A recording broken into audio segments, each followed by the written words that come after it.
सभी को प्यार भरा नमस्कार। कुछ इम्पोर्टेंट घटनाओं की चर्चा आज हम लोग कर लेते हैं, जैसे थंडर स्टॉर्म के समय लाइटनिंग, बिजली का चमकना। दूसरी, कभी कभी जब हम पार्टिकुलरली वूलन या सिंथेटिक कपड़े उतारते हैं तो क्रैकल साउंड या स्पार्क्स। या तीसरी घटना की बात करें, डोर के हैंडल या वाटर टैप या अन्य ऑब्जेक्ट को टच करने पे अचानक शॉक सा लगता है। इन तीनों घटनाओं के पीछे अगर आप रीज़न फाइंड आउट करना चाहेंगे, कारण जानना चाहेंगे, तो कारण एक ही मिलेगा। शायद आपको आंसर मिल गया होगा और कुछ लोग समझ गए होंगे मैं किसकी बात कर रहा हूँ। जी हाँ, मैं चार्ज की बात कर रहा हूँ। तो आज हमारी चर्चा चार्ज के ऊपर ही होगी। बेसिकली ये 12 का सिलेबस आपको बताया हुआ है, सभी यूनिट्स बांटे हुए हैं, जिसमें पहला यूनिट्स आपको इलेक्ट्रोस्टैटिक्स दिख रहा है। अभी हम लोग ये डिस्कशन कर लें कि इलेक्ट्रोस्टैटिक्स है क्या। आंसर आप भी दे सकते हैं। इलेक्ट्रोस्टैटिक्स में दो टर्म हैं, दो टर्म का मीनिंग आप निकाल सकते हैं और निकाल करके ये जान सकते हैं कि इलेक्ट्रोस्टैटिक्स आपके लिए क्या बताएगा और आप इलेक्ट्रोस्टैटिक्स में क्या सीखेंगे।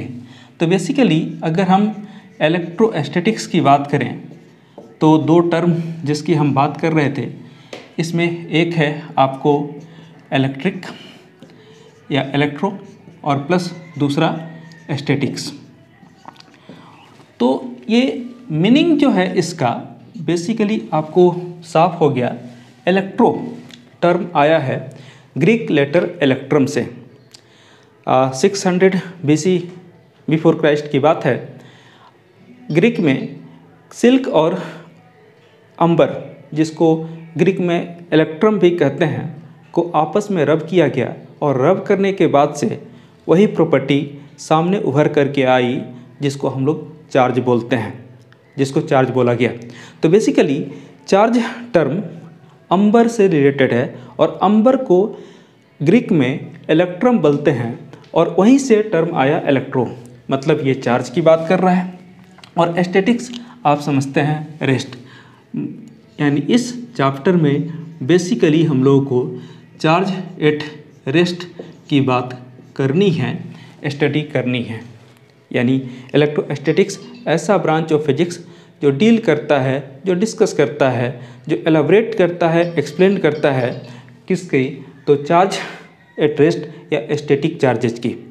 अब अगर हम बात करें तो यहाँ पर ये पूरा चैप्टर दो पार्ट में बटा हुआ है। पहला चैप्टर एनसीईआरटी का चैप्टर 1 है जो इलेक्ट्रिक चार्ज और फील्ड की बात करता है, इलेक्ट्रिक चार्ज एंड फील्ड। और एनसीईआरटी का दूसरा चैप्टर अगर आप देखेंगे, ये दोनों चैप्टर ही आ जाते हैं इलेक्ट्रोस्टैटिक्स में। पहला को इलेक्ट्रोस्टैटिक 1 भी बोल सकते हैं, दूसरा को इलेक्ट्रोस्टैटिक 2 भी बोल सकते हैं। ये आपको इलेक्ट्रिक पोटेंशियल इलेक्ट्रिक पोटेंशियल और कैपेसिटेंस की बात करता है चैप्टर नंबर 2। ओके, इतनी बातें तो हम लोग कर लेंगे। सो इलेक्ट्रोस्टैटिक्स को आप दो पार्ट में बांट करके पढ़ सकते हैं। पहला इलेक्ट्रोस्टैटिक्स 1 जो कि chapter number 1 electric charge and field को डिस्कस करेगा। दूसरा इलेक्ट्रोस्टैटिक 2 मतलब chapter number 2 electric potential and capacitance को डिस्कस करेगा। तो डिस्कस करने में सबसे इम्पॉर्टेंट यह है कि अगर हम फर्स्ट चैप्टर को ही स्टार्ट करें, फर्स्ट चैप्टर हमारा बेसिकली क्या है, तो electric charge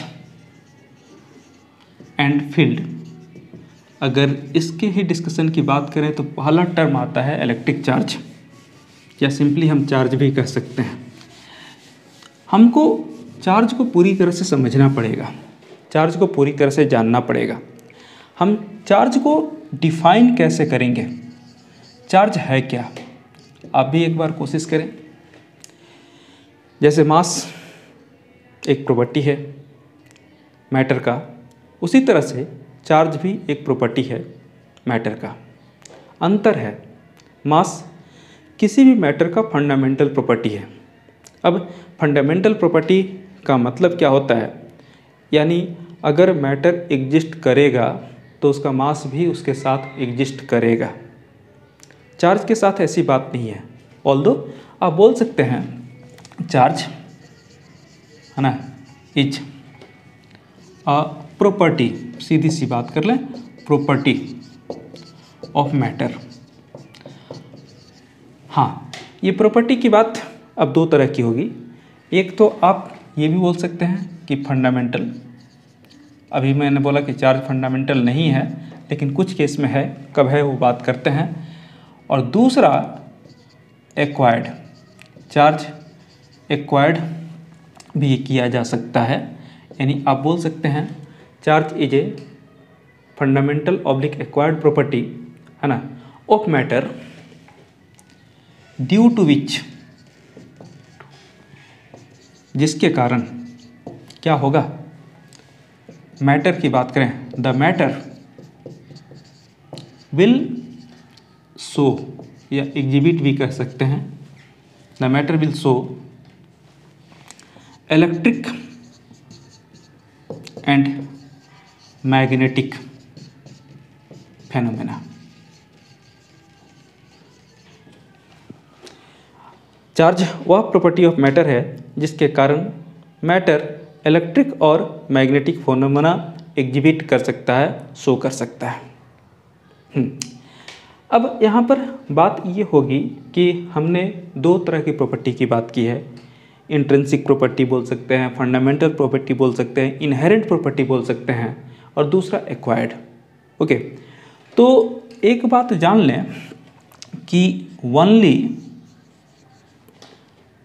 electron and protons, electrons and protons are fundamental charge particle, fundamental charge particle, केवल यही है जो फंडामेंटल चार्ज पार्टिकल है, यानी इसके साथ चार्ज हमेशा एग्जिस्ट करेगा। इलेक्ट्रॉन अगर है, ऑब्वियस है कि उसका मास उसके साथ होगा, लेकिन देन एंड देयर उसका चार्ज भी होगा। बिना चार्ज के इलेक्ट्रॉन नहीं रहेगा। उसी तरह से अगर प्रोटॉन है, डेफिनेट है कि उसका मास तो उसके साथ रहेगा ही, लेकिन उसका चार्ज भी रहेगा। और वो चार्ज कितना होता है सबको मालूम है कि इलेक्ट्रॉन और प्रोटॉन दोनों का चार्ज इक्वल होता है 1.6 × 10⁻⁻19 कूलम। ये पहले जूनियर क्लासेस में पढ़ा हुआ है। इतना चार्ज हर एक इलेक्ट्रॉन और हर एक प्रोटॉन के साथ रहता है। हाँ, जो साइन ऑफ चार्ज है वो अलग है, उसकी बात थोड़ी सी आगे कर लेते हैं। दूसरी बात, अगर हमारे पास अदर मैटर है तो रेस्ट ऑफ मैटर जो भी हो ऑब्जेक्ट विल एक्वायर, ये एक्वायर करेगा charge by the transfer of, यहाँ साफ कर दें इलेक्ट्रॉन्स, यानी अगर इलेक्ट्रॉन का ट्रांसफ़र होगा तो मैटर चार्ज एक्वायर करेगा। रेस्ट की बात करें, इलेक्ट्रॉन प्रोटॉन को छोड़ करके बाद बाकी अगर हम सब्सटेंसेस की बात करते हैं, वैसे केस में हमारा ये सिचुएशन अप्लीकेबल होगा। तो अब यहाँ पर आप ये भी क्वेश्चन अराइज कर सकते हैं कि इलेक्ट्रॉन ही क्यों, प्रोटॉन भी तो फंडामेंटल चार्ज पार्टिकल है। अगर प्रोटॉन का ट्रांसफ़र हो जाए तो क्या चार्जिंग नहीं होगी? ये क्वेश्चन लाजमी है और इस क्वेश्चन का आंसर आपको शायद मालूम ही है। इलेक्ट्रॉन की अगर बात करें, सबको मालूम है कि एटम के ऑर्बिट में रिवॉल्व करता है और कुछ ऑर्बिट न्यूक्लियस के काफ़ी क्लोज होते हैं जिसको कोर ऑर्बिट कहते हैं, और जो सबसे आउटर मोस्ट होता है उसको वैलेंस ऑर्बिट कहते हैं। वैलेंस ऑर्बिट से इलेक्ट्रॉन का ट्रांसफ़र काफ़ी आसान होता है। वैलेंस इलेक्ट्रॉन मूवेबल होते हैं, मोबाइल होते हैं, बशर्ते हम उसको एनर्जी सप्लाई कर दें। और वह मिनिमम एनर्जी जितना सप्लाई करने के बाद इलेक्ट्रॉन अपना वैलेंस ऑर्बिट छोड़ देता है, ओके, या दूसरे जगह से वैलेंस ऑर्बिट में आ जाता है, ये शायद आपको मालूम हो, नाम है आयनाइजेशन एनर्जी। तो यहाँ पर आयनाइजेशन एनर्जी अगर हम दें तो वैसे केस में इलेक्ट्रॉन का ट्रांसफ़र हो सकता है। ओके, अब बात करते हैं हम लोग आगे। प्रोटॉन का लोकेशन क्या है? न्यूक्लियस। और जब आपने 11th में फंडामेंटल फोर्सेस की बात की थी तो फंडामेंटल फोर्सेस की बात करने के समय बड़ी क्लियरली बात आई थी सामने कि nuclear force is the strongest force in the nature.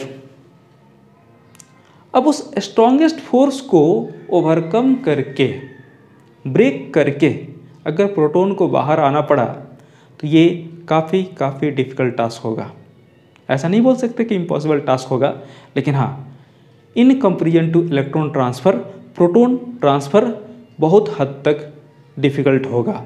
और इसीलिए हम लोग यहाँ प्रोटॉन ट्रांसफ़र की बात नहीं करते। आसानी से चार्जिंग अगर कराना है किसी मैटर का तो हम इलेक्ट्रॉन ट्रांसफ़र से करा सकते हैं। और इसीलिए अब हमारा पूरा फोकस इस बात पे आता है कि चार्जिंग के मेथड कितने होंगे, है ना। तो यहाँ पर एक बात और मैं स्पष्ट कर दूँ, there will be that many method of charging as many methods, या सीधे लिखे ways of इलेक्ट्रॉन ट्रांसफ़र। अब आप चेक कर लें कि इलेक्ट्रॉन ट्रांसफ़र के कितने डिफरेंट मेथड हो सकते हैं, उतने तरीके से आप चार्जिंग कर सकते हैं। तो बेसिकली अगर हम मेथड ऑफ चार्जिंग की बात करें तो हमारे पास 3 मेथड आएंगे। ओके, एक जिसको हम लोग फ्रिक्शन या रबिंग कहते हैं, दूसरा कंडक्शन या कांटेक्ट कहते हैं, और तीसरा इंडक्शन कहते हैं।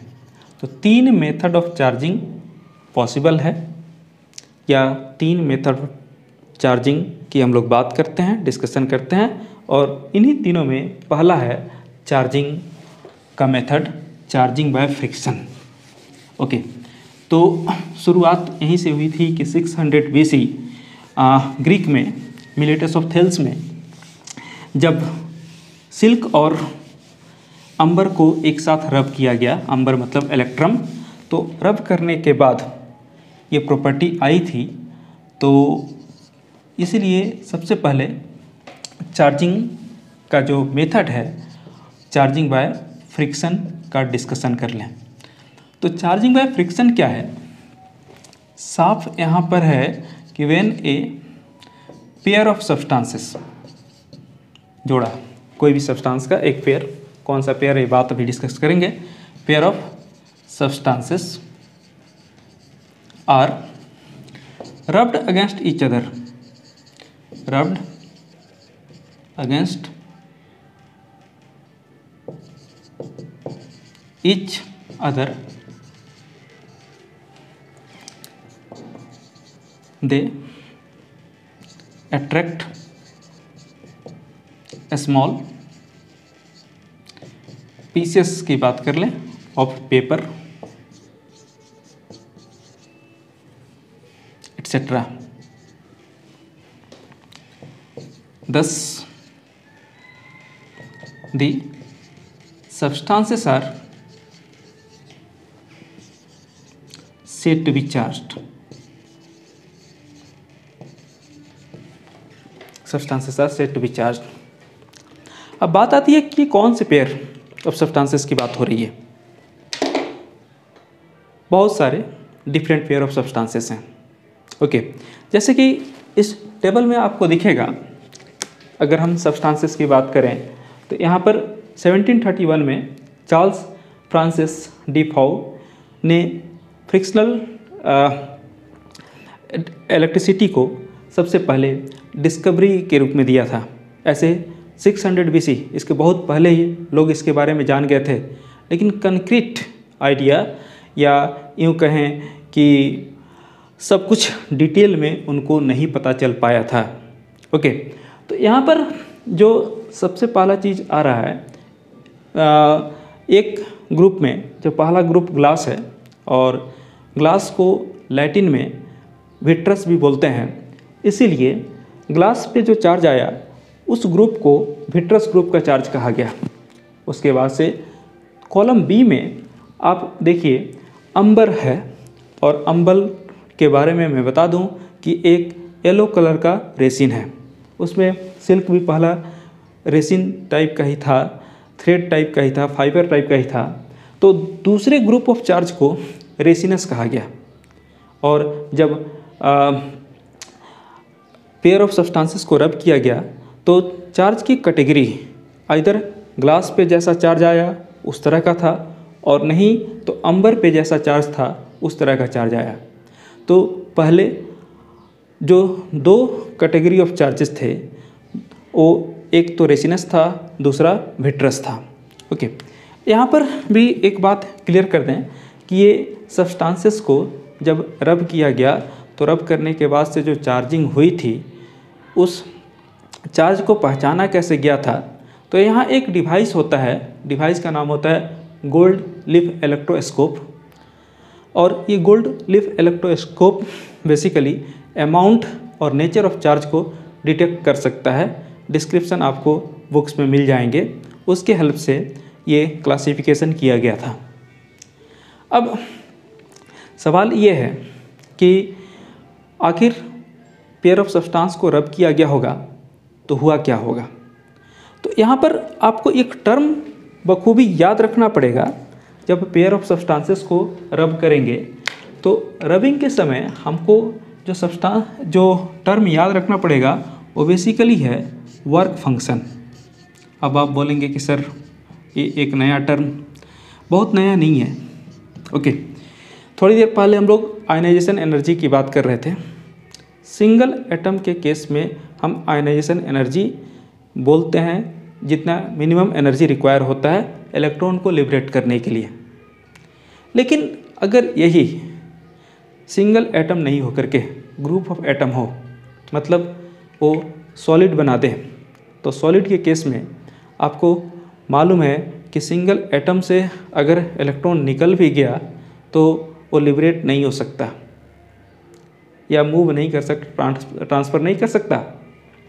तो वैसे केस में सभी एटम का कंबाइन वहाँ पर रोल होता है, और वहाँ पर वैलेंस इलेक्ट्रॉन जो होते हैं बेसिकली फ्री रहते हैं। उन फ्री इलेक्ट्रॉन्स को अगर हम वहाँ से हटा पाएँ, मूव कर पाएँ, तब वैसे केस में चार्जिंग पॉसिबल होगी, ट्रांसफ़र ऑफ इलेक्ट्रॉन के कारण चार्जिंग पॉसिबल होगी। लेकिन इसके लिए जो आपको मिनिमम अमाउंट ऑफ एनर्जी देना पड़ेगा, वो minimum amount of energy basically कहलाता है वर्क फंक्शन। अब समझते हैं क्या है। जैसे अगर हमने एक एलिमेंट कोई ले लिया, मान लीजिए कि सोडियम से एक इलेक्ट्रॉन ट्रांसफ़र अगर करेंगे, ओके, सोडियम बेसिकली 1123 वाला जो एटम है, अगर इसके ऑर्बिट से एक इलेक्ट्रॉन को निकाल लेंगे बाहर, तो ये सोडियम प्लस मतलब Na+ आयन बन जाएगा और नेचर ऑफ चार्ज पॉजिटिव होगा। अब बात करेंगे सर पॉजिटिव क्या है, बात वहाँ तक भी आते हैं, थोड़ा वेट कर लीजिए। अगर यहीं पे हम अगर एक दूसरा एलिमेंट लेते हैं क्लोरीन 1735 को, और ये एक इलेक्ट्रॉन गेन करता है, ओके, इसका मतलब ये नेगेटिव आयन हो जाएगा। तो यहाँ पर पॉजिटिव और नेगेटिव की बात आई थी। ये क्लासिफिकेशन जो है सबसे पहले बेंजामिन फ्रैंकलिन ने किया था। उनको ये जो दो ग्रुप थे, एक रेसिनस वाला और दूसरा विट्रस वाला, उतना ज़्यादा इफ़ेक्टिव नहीं लगा, क्योंकि याद रखने में दिक्कत हो रही थी, समझने में भी दिक्कत हो रही थी। जब दो ही क्लास ऑफ चार्ज हैं तो ये सिम्बलाइज करके ज़्यादा आसान हो जाएगा। और उनके पॉजिटिव और नेगेटिव मानने के पीछे जो लॉजिक था वो ऐसा था कि जितना चार्ज ट्रांसफ़र हुआ है, अगर उतना ही पॉजिटिव चार्ज आकर के कंबाइन हो जाए तो न्यूट्रल हो जाएगा। इस पे भी आते हैं, ये भी डिस्कशन कर लेंगे थोड़ी देर में। तो सबसे पहले हम लोग बात कर रहे थे कि यहाँ पर जो एनर्जी है वो बेसिकली आयनाइजेशन एनर्जी है। लेकिन अब अगर हम सोडियम का एक पूरा ब्लॉक ले लें, मान लीजिए कि पूरा मैटर ही सोडियम का है और यहाँ से इलेक्ट्रॉन को निकाल रहे हैं, तो यहाँ से इलेक्ट्रॉन को निकालने के लिए अब आयनाइजेशन एनर्जी के बराबर एनर्जी नहीं, वर्क फंक्शन के बराबर एनर्जी देनी होगी। ओके, तो यहाँ पर सभी सब्सटेंसेस के केस में ये वर्क फंक्शन डिफरेंट होगा। अगर किसी ने फोटो इलेक्ट्रिक इफेक्ट पढ़ा हुआ है तो उनको मालूम होगा कि सीजियम का वर्क फंक्शन सबसे कम होता है, प्लेटिनम का वर्क फंक्शन सबसे ज़्यादा होता है। तो यहाँ इलेक्ट्रॉन के ट्रांसफ़र की बात कर रहे थे, तो वर्क फंक्शन जिसका कम होगा वो इलेक्ट्रॉन लूज करेगा, और वर्क फंक्शन जिसका ज़्यादा होगा, अगर साथ में रब कर रहे हैं, जैसे मान लीजिए कि एक ग्लास रड है और दूसरा सिल्क है, अगर रब कर रहे हैं, ग्लास का वर्क फंक्शन कम होगा, सिल्क का वर्क फंक्शन ज़्यादा होगा। आपको मालूम है कि फ्रिक्शन से एनर्जी जनरेट होता है, और ये जो एनर्जी जनरेट हुआ उसके कारण जो इलेक्ट्रॉन वहाँ पर हैं, सिल्क का भी और ग्लास रड का भी, दोनों को एनर्जी मिल रहा है, लेकिन वर्क फंक्शन कम वाला एनर्जी पहले अचीव होगा और वो इलेक्ट्रॉन आसानी से ट्रांसफ़र होने लगेगा। तो दूसरा सब्सटेंस जो वहाँ पर होगा उसके पास एक ही रोल बचेगा उस इलेक्ट्रॉन को रिसीव करने का, और यहाँ साफ दिखता है जो इलेक्ट्रॉन लूज किया वो पॉजिटिव हो गया और जो इलेक्ट्रॉन गेन किया वो नेगेटिव हो गया। तो यहाँ नेगेटिव पॉजिटिव चार्ज का जो कंसेप्ट था बेंजामिन फ्रैंकलिन ने इंट्रोड्यूस किया था, और मैं बता रहा था उनके पीछे लॉजिक यही था कि अगर आपने ग्लास रड को रब किया, सिल्क को रब किया, दोनों पे चार्ज मतलब स्मॉल पीस ऑफ पेपर को अट्रैक्ट करने की एबिलिटी आ गई, दोनों चार्ज हो गए, वो तो ओके। लेकिन जब दोनों को एक साथ टच कर दिया गया और टच करके छोड़ दिया गया तो आपस में फिर से वो न्यूट्रल हो गए, यानी चार्जेस कैंसिल आउट हो गए। तो मैथमेटिकल ये कंसेप्ट हमारे पास है कि अगर हमारे पास कोई अमाउंट है और उतना ही नेगेटिव अमाउंट आ जाए तो कैंसिल होकर जीरो हो जाता है। जीरो बोलने का मतलब यहाँ न्यूट्रल बॉडी हो जाता है। तो ये दोनों ही बॉडी न्यूट्रल हो गए क्योंकि चार्ज ट्रांसफ़र की बात नहीं आई। अब यहाँ पर एक और बात आती है कि क्या होगा जब हम ग्लास रड को ग्लास रड के साथ ही रब करें। मान लीजिए कि एक रेड वाला ग्लास रड है, एक ब्लू वाला ग्लास रड है, मार्क किया हुआ है, और इसको हम रब करना शुरू करते हैं, या सिल्क को सिल्क के साथ रब करना शुरू करते हैं, तब क्या होगा? ओके, क्या दोनों पे फिर से चार्जिंग आएगी? फिर कहानी वहीं पे आती है, इलेक्ट्रॉन ट्रांसफ़र। अगर नेट इलेक्ट्रॉन का ट्रांसफ़र हुआ है तो चार्जिंग होगी, और अगर नेट इलेक्ट्रॉन का ट्रांसफ़र नहीं हुआ है तो चार्जिंग नहीं होगी।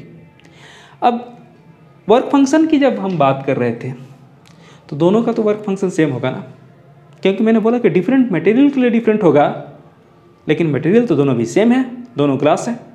तो अब क्या होगा कि रब करने से जो वर्क फंक्शन है साइमल्टेनियसली उतना एनर्जी जनरेट हो जाएगा, और साइमल्टेनियसली दोनों ही इलेक्ट्रॉन का ट्रांसफ़र स्टार्ट कर देंगे।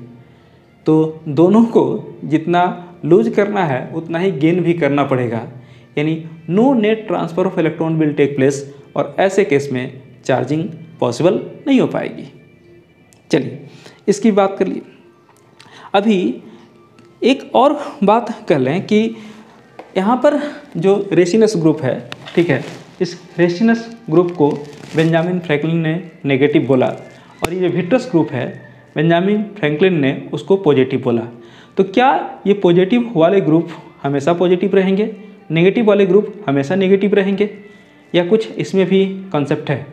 यहाँ जैसे आप बात कर रहे हैं कि प्लास्टिक रड, एवोनाइट रड, क्या एवोनाइट रड, प्लास्टिक रड हमेशा ही नेगेटिव होगा, ग्लास हमेशा ही पॉजिटिव होगा, या कुछ उसका भी लॉजिक है? इस लॉजिक को जानने के लिए हमको एक सीरीज जानना होगा, वो है ट्राइबो इलेक्ट्रिक सीरीज। ग्रीक में ट्राइबो का मतलब होता है रबिंग यानी फ्रिक्शन, और ये सीरीज आपको कुछ बुक्स में मिल जाएंगे। ये सीरीज कुछ ऐसा देता है ट्राइबो इलेक्ट्रिक सीरीज। और अगर आप ट्राइबो इलेक्ट्रिक सीरीज को देख रहे हैं तो यहाँ पर सबसे ऊपर एस्बेस्टस है और वहाँ लास्ट में सबसे सिलिकॉन है।